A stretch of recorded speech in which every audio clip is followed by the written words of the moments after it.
Tonight, a Fox 32 special report. We take a close look at the carjacking crisis plaguing the city and also the suburbs. I spent hours with the vehicular hijacking task force, and I expected action because nearly 5 cars are jacked in Cook County every single day. Day and night. Lieutenant Patrick Donovan and Director Ro Khan combed the Cook County streets on the prowl for carjackers.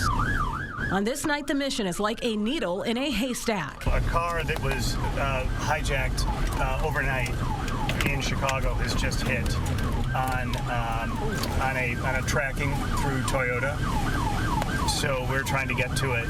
The Cook County Sheriff's on this detail is made up of 8 teams, and their most valuable resource is grounded. Any luck with PH? Negative. I called the hangar. Both of them are down for maintenance issues. The Chicago Vehicular Carjacking Task Force is a partnership with Cook County Sheriff's, CPD, State Police, the FBI, and Homeland Security. Their role is to snuff out carjackers and recover the stolen vehicles. The 2 police helicopters used make it easier to follow suspects without a chase, and it tracks when they get rid of evidence and where they go. Stop on Independence at 13th. Anybody have eyes on it? The rideshare driver was pulled out of the car at gunpoint at 3 in the morning in Garfield Park. 13 hours later, it's being tracked as it's headed right in our path.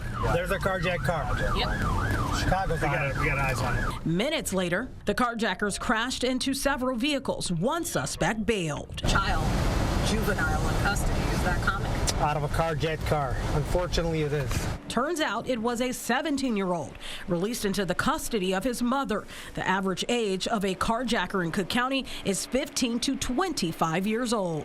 The SUV was damaged from the accident and recovered in an area on the west side, dubbed Ditch Alley, where several hijacked cars have been found. We do get a variety of individuals that are doing additional crimes, dealership burglaries, ATM burglaries, shootings, robberies.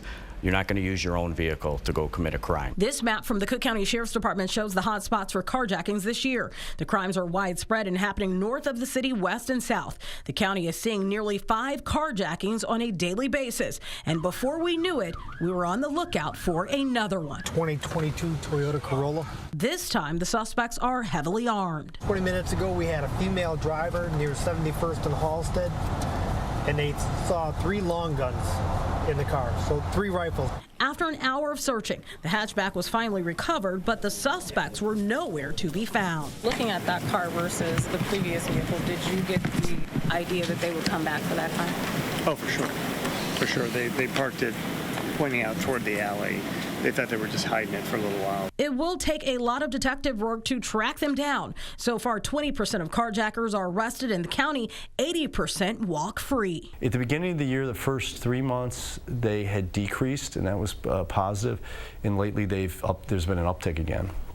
And there's some things that have been helpful. We're recovering more cars, and we're recovering them in half the time it used to take, which is huge. From January through June 20th of 2021, there were 756 carjackings in Cook County. For that same time period this year, there's been 834 carjackings.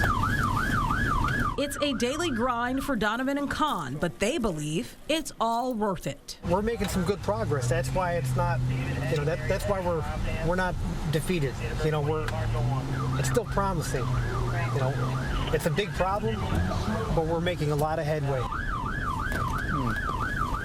So, Tia, you said that one child, 17 years old, turned over to the custody of his mother. We keep hearing about how young these carjackers are. So why are they unable to punish them or keep them? What's happening? The big problem here is a lot of adults that are suspects, they use the children because they know that those crimes will be considered light in the juvenile justice system. So that's why that 17-year-old was home before I was by the end of the day. So. And obviously they're making great efforts here. The task force is put together and we heard from everybody, but why aren't they more successful than they are? I think there's 2 factors here. One is they need a newer helicopter, because the helicopter that they had for that night that we were out there, it was grounded. It had some issues, mechanical issues. They use a helicopter with CPD, and they also use a helicopter with Homeland Security. So they're a little bit older. So there are issues, and so they can't track, as efficiently as they would like to. And then the automakers, not every single automaker actually complies. So when they call certain automakers to track that car, they're not readily available to start the tracking process. Now, we do know that cars made after 2015, they have tracking ability, but the one that seems to work the best with law enforcement seems to be OnStar, which is a GM product. So oftentimes there's a delay. In this case, that was a Toyota, and so there was a delay in the tracking process. So what are the numbers like real quickly? How many are getting convicted? How many of these carjackers? So I know it's really alarming, and when you hear it in that report, you're probably like, did I really hear that? 20% Only of 20. carjackers in Cook County are tracked down, and 80% are just out there. They're out there, probably the repeat offenders that we're talking about every single day here on the news. Lots of work to do. A lot of work to do. Tia Ewing, thanks. Great report. You got it.